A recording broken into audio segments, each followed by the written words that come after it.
नमस्कार दर्शक बंधु।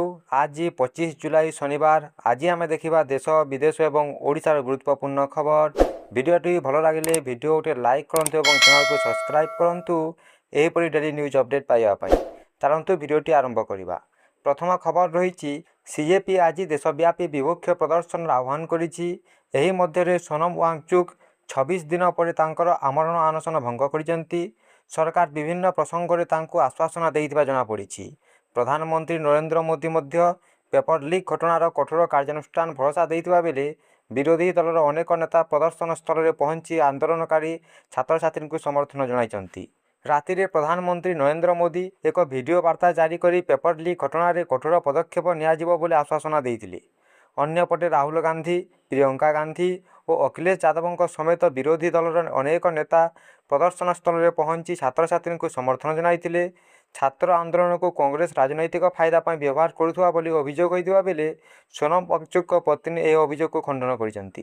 परवर्ती खबर। बांग्लादेश राष्ट्रपति मोहम्मद शाहाबुद्दीन निज पदरु इस्तीफा देइछन्ति बोली तांको मुखपात्र एवं स्थानीय गणमाध्यम सूचना देइछन्ति। तांको कार्यकालर प्राय 2 वर्ष बाकी थिबा बेले यही इस्तीफा आसीछि। गत किछि दिन धरी तांको इस्तीफा को नहीं चर्चा जोर धरिदिला। स्थानीय गणमाध्यम स्वास्थ्यगत कारण उल्लेख थिबा बेले रॉयटर्स सूत्र अनुसार यह पछरे राजनैतिक चाप एक कारण हो पारे। परवर्ती खबर। नीट पेपर लीक विवाद पर केंद्र सरकार नेशनल टेस्टिंग एजेंसी एनटीए विरोध में बड़ पदक्षेप नहीं। एनटीए कार्यप्रणाली में व्यापक परिवर्तन आने सह 47 जन अधिकारी को पदर हटाई। किछि अधिकारी विरोध में आगामी दिन में आईनगत किंबा अपराधिक कार्यानुष्ठान हो पारे बोली सूचना मिली।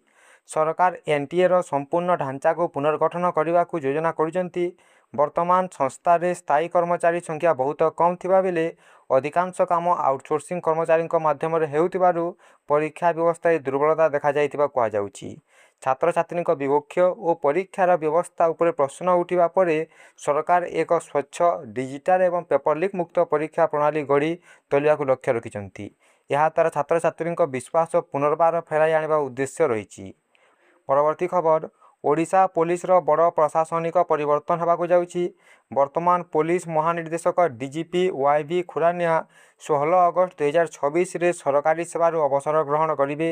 यह नजर रखी राज्य सरकार नवा डीजीपी नियुक्ति पर आनुष्ठानिक प्रक्रिया आरंभ करिसेंति। राज्य सरकार पक्षर खुरानिया अवसर को अनुमोदन करा बेले तांको उत्तराधिकारी बाछिबा पई प्रक्रिया चली। ओडिशा पुलिस नेतृत्व नेवा सह राज्यर आईन श्रृंखला को सुचारू भाव परिचालना करें एपरी जड़े योग्य अधिकारी को चयन करने उपर सरकार गुरुत्व देउछन्ति। परवर्ती खबर। आसाम रे लगातार प्रबल वर्षा जोगु बन्या परिस्थिति अत्यंत गंभीर हो पड़ी। राज्यर प्रमुख नदीगुड़िक जलस्तर बढ़िबा सह व्यापक अंचल जलमग्न होइछि।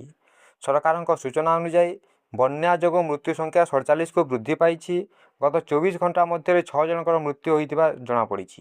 यही बन्यारे राज्यर 11टी जिल्ला रे 7.21 लाख रु अधिक लोक प्रभावित होउछन्ति।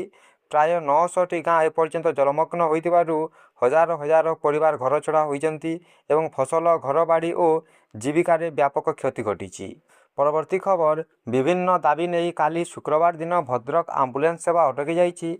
समस्यार तुरंत समाधान दाबी रे आम्बुलेंस कर्मचारी माने आम्बुलेंस चलाइबा बंद कर चिकित्सालय सम्मुखें धारणा देइछन्ति। किछि घंटा पर सीडीएमओ धारणास्थल को आसी कर्मचारी आलोचना करथिले। जेउ कंपानी अधीन रे आम्बुलेंस कर्मचारी माने नियुक्ति पाइछन्ति सेही कंपानी कर्तृपक्ष सह आलोचना करथिले। कर्मचारी माने अभियोग करिसेंति जे कर्मचारी उपर अधिक काम करिवार चाप दिया जाउछि किंतु ता तुलना रे दरमा कम दिया जाउछि। कर्मचारी स्वास्थ्य समस्या और दुर्घटना हेले कंपानी कर्तृपक्ष विशेष भाव में किसी सहयोग और साहाय्य करुनांती। आम्बुलेंस कर्मचारी संघर समस्या संपर्क में दृष्टि दिया न गले आगामी दिन में आंदोलन आहरी जोरदार करा बोली चेतावनी दिया जाइछि। परवर्ती खबर। शुक्रवार दिन confederation of Indian industry Bhubaneswar chapter द्वारा कलिंग स्टाडियम रे नोटिस ऑडिटोरियम ठारे यंग इंडिया पार्लियामेंट 2026 उद्घाटित हो जाइछि। 2 दिन धरी यही युव संसद चलिबो।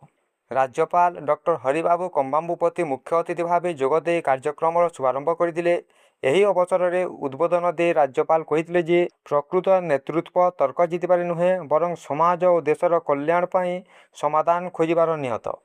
संसद और विधानसभा को देशर गणतांत्रिक मूल्यबोधर जीवन स्तंभ बोली वर्णना कर राज्यपाल कहिथिले जे एही प्रतिष्ठानगुड़िक विविध मतामतर मिलनस्थल, नीति वितर्क, आईन प्रणयन और सरकारक उत्तरदायित्व गठनमूलक वितर्क, जुक्तितर्क आलोचना और सम्मानजनक असम्मति ही एक सकल गणतंत्र लक्षण। परवर्ती खबर बलांगीर सदर थाना अंतर्गत सिनखमन जंगल निकटरू जबत है गंजेई बोझेई ट्रक। फुलबाणी बिहार चालन होउथिबा एक गंजेई भर्ती ट्रक बलांगीर आबकारी टीम शुक्रवार दिन जबत करिछि। एही ट्रक रु 7 क्विंटाल गंजेई जबत कराजिबा सह 2 जण अभियुक्त को गिरफ्त करा जाइछि।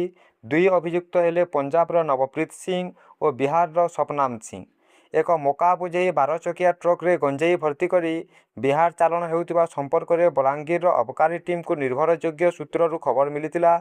यापर अबकारी अधीक्षक अन्नपूर्णा रथंक प्रत्यक्ष तत्वावधान में अबकारी मोबाइल टीम सिनखमन जंगल में नाकाबंदी करथिले। अबकारी टीम हाबुड़ पड़ा पर ट्रक छाड़ी अभियुक्त माने फेरार मारक उद्यम करथिले। तेबे अबकारी टीम 2 अभियुक्त को काबू कर नहीं। परवर्ती खबर रही गुजरात दक्षिण भाग जिलागुड़िक प्रबल वर्षा जो बन्या परिस्थिति सृष्टि होइछि। वर्षा जो तलिया अंचल बुड़ी जाइथिबा बेले साधारण जीवन यात्रा व्याहत होइछि। पानी घेरु 22,000 रु अधिक लोकों को निरापद आश्रयस्थल स्थानांतर करा जाइछि। सूरत, नवसारी और भलसाडर विस्तीर्ण अंचल पानी घेर रही। अहमदाबाद बेजलपुर रास्ताघाट जलमग्न हो पड़ता बेले जनजीवन व्याहत होइछि।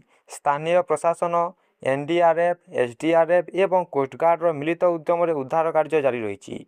परवर्ती खबर बलद खोजाक जाई बाघ आक्रमण में शिकार हेले युवक। बाघुणी आक्रमण में युवक गुरुतर।